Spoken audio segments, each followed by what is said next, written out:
जय भीम साथियों। धौलपुर जिले के बसेड़ी विधानसभा के संजय जाटव एमएलए को जातिवाद और बीजेपी के लोग उल्टे सीधे केसों में फंसा रहे हैं। कह रहे हैं कि ये एक जाटव है, इसकी गुंडागर्दी और इनको झूठे मुकदमे लगाकर हमें से फंसा देंगे और इसे हम विधायकी नहीं करने देंगे। इसके उपलक्ष्य में आज बसेड़ी सरमतरा के आम जनता व श्रम समाज ने जिला एसडीएम और बसेड़ी एसडीएम को दिया ज्ञापन और कहा कि संजय जाटव एक फर्जी तरीके से मुकदमा किया गया है और एक विधायक के शिष्टाचार का भी किसी भी कर्मचारी अधिकारियों द्वारा कोई प्रयोग नहीं किया जा रहा है। उनका शिष्टाचार नहीं दिया जा रहा है। उनको बात करने का कोई अधिकारियों का तरीका नहीं है।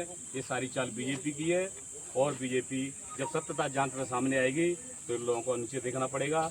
हमारी मांग है कि सत्यता की जांच हो और हमारे जनप्रतिनिधि को सम्मान। आर्मी ने जिला कलेक्टर को संजय सिंह के समर्थन में दिया ज्ञापन। कार्रवाई करने की स्वतंत्रता दी जाए।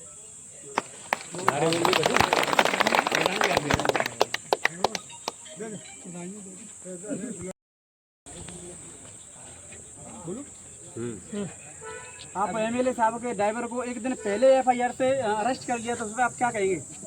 जब गौरव कुमार ने सरमतरा एसओ लगे हुए हैं, बिना एफआईआर किए हुए संजय विधायक जी के जो ड्राइवर को गिरफ्तार किया और बेरहमी से मारपीट कर उन पर झूठे आरोप लगाने की मंशा रखी, तथा जो बीजेपी वाले वर्तमान जो प्रत्याशी रहे थे बीजेपी से, उनकी साजिश रचते हुए और वर्तमान विधायक को फंसाया गया है। इसकी मैं मुख्यमंत्री जी से और महामहिम निदेशक महोदय से ये निवेदन करूंगा कि इसकी सत्यता से जांच की जाए और जांच के बाद ही कोई कार्रवाई की जाए। एफआईआर से पहले अगर किसी को पहले ही अरेस्ट किया जाए तो इसका मतलब पहले से साजिश हुई है इसमें? जी बिल्कुल, इसमें बिना एफआईआर किसी व्यक्ति को गिरफ्तार करना ये कानून के विरुद्ध नियम नहीं है। जी, क्योंकि एफआईआर से पहले एक दिन पहले नाइट में जबरदस्ती गिरफ्तार किया है उनके ड्राइवर को, तो इसका मतलब यह है कि पहले से ही साजिश थी। हाँ, ये एक साजिश है जिसमें पहले से ही उन्होंने मंशा बनाई हुई थी कि विधायक जी को फंसाया जाए इसमें, और जो शराब के जो ठेकेदार हैं उनके साथ मिलकर ये काम करते थे एसएचओ साहब, और इसमें उनके पहले लूटपाट की भी कई ऐसी घटनाएं होती रहती, तो उनमें वो लेन देन से ही अपना काम बना लेते। ऐसा हमारे विधायक जी ने नहीं होने दिया तथा उन पर सच्चता से कार्य करने के लिए बोला, तो उन्होंने बिल्कुल ही उनकी बात मानने से इनकार कर दिया और झूठे आरोप लगाने के आरोप तो पूरी तरीके से यही निष्पक्ष हो रहा है कि अगर पहले ही बिना एफआईआर का किसी को अरेस्ट किया जाता तो इसका मतलब पहले से ही एजेंडा तैयार था, साजिश। जी बिल्कुल, पहले से ही साजिश बनाई हुई है और ये तो जो भी ये आरोप लगाए सब बेबुनियाद और झूठे हैं। ओके। आज मुझे मीडिया के माध्यम से मालूम पड़ा कि 2 ऑडियो वायरल हो रहे हैं और मीडिया के कई फोन भी आए थे।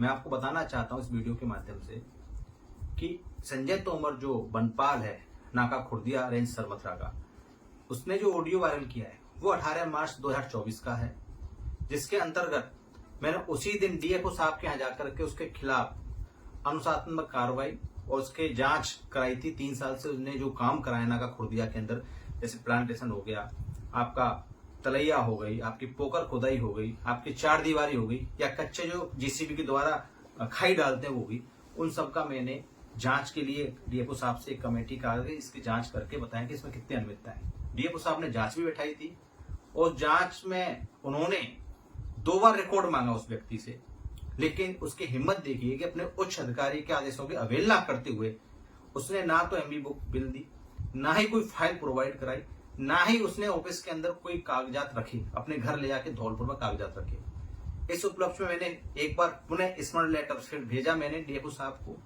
उसमें भी उन्होंने कोई कार्रवाई नहीं की। तो मैंने सीसीएफ साहब से भी कहा, सीसीएफ साहब आए थे 7 मई को, तो उन्होंने 8 मई को वहां जब जांच करी थी तो उसमें अनियमितताएं मिली, काम पूर्ण हुए बिना ही भुगतान उठा लिया गया, मौके पर काम नहीं थे। इसलिए 8 मई 2024 को संजय तोमर बनपाल नाका खुर्दिया को सस्पेंड करते हुए उनका बहत्व कार्यालय किया गया। एक तो ये बात है। दूसरी बात है 10 अप्रैल 2024 की, उस दिन अवैध दारू के प्रकरण में, अवैध शराब के प्रकरण में केस बनाने के लिए निर्दोष व्यक्ति को फंसाने की कोशिश की गई थी, जिसका समय रहते हुए मुझे मालूम पड़ा। मैंने थानाधिकारी को फोन किया और मैं स्पष्ट उस ऑडियो में आप सुन सकते हैं कि क्या कह रहा हूं मैं। उसमें मैंने यही कहा था कि आपने इस व्यक्ति को पकड़ा है तो इस टाइम इसके मौके पे इसके पास क्या सामान है, क्या अवैध दारू है। थानाधिकारी इसमें स्पष्ट कह रहा है कि हम आपको क्यों बताएं। निर्दोष लोगों को संजय जाटव फंसने नहीं देगा, निर्दोषों के खिलाफ संजय जाटव न्याय होने नहीं देगा। इनकी कार्यशैली, थानाधिकारी जी की कार्यशैली इतनी खराब है। अभी मैं आपको बता देता हूं कि मेरे ऑफिस के बगल से ही 4 दुकान छोड़ करके जो हमारे विजिटर आते हैं, आगंतुक आते हैं, आम जनता आती है, उनके लिए चाय पानी की व्यवस्था करता है विजेंद्र सिकरवार, वो व्यक्ति शाम को 7:30 बजे 8 मई को उस व्यक्ति को उठाया गया था और 10 मई को सुबह 6 बजे उसे छोड़ा गया 151 के अंदर। उससे 2.5 दिन तक उसको प्रताड़ित किया गया थाने के अंदर, जानवरों की तरह उसको मारा गया, बेरहमी से मारा गया, जिसका हमने जिला अस्पताल में इलाज भी कराया गया था। और जब इस उपलब्ध मैंने इस संबंध में थानाधिकारी से बात की तो अनविज्ञ होते हुए कहा था मैं सब छोड़ दूंगा। 151 में मैंने उसको पाबंद किया है और उसको गलत तरीके से 2200 रुपए की पर्ची बना करके सट्टे का उस पर केस बनाया गया।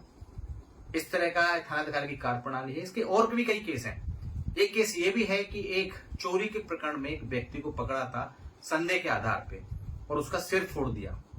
तो जहां तक मुझे मालूम है इस थानाधिकारी की मनोचिकित्सक को दिखाना चाहिए। इनकी मुझे हालत ठीक नहीं लगती है कि इस तरह से ये काम कर रहे हैं, कार्यप्रणाली इनकी इतनी खराब है। एक चीज और मैं बता देता हूं आपको इस वीडियो के माध्यम से, सुबह 6 से लेकर 10 बजे तक दारू सुबह खुद थानाधिकारी खड़ा होकर भिजवाते हैं। इस संबंध में मैंने खुद उनको मौके पर पकड़ा। दारू पीने वाले को तो पकड़ के ले जा रहे हैं लेकिन दारू बेचने वाले के लिए कुछ नहीं कर रहे। तो संजय जाटव ये राज नहीं चलने देगा। मैं इस अन्याय के खिलाफ हूं, निर्दोषों के खिलाफ मैं कार्रवाई नहीं होने दूंगा। इस संबंध में मैं आपसे इस वीडियो के माध्यम से और कहना चाहता हूं कि जो उच्च अधिकारी इनके माननीय पुलिस जिला पुलिस अधीक्षक महोदय हैं, डीएफओ साहब है, आप उनसे पूछिए। संजय तोमर सस्पेंड हो चुका है। एक पुलिस चालक है थाना सरमत्रा का, उसको भी लाइन हाजिर कर दिया गया है।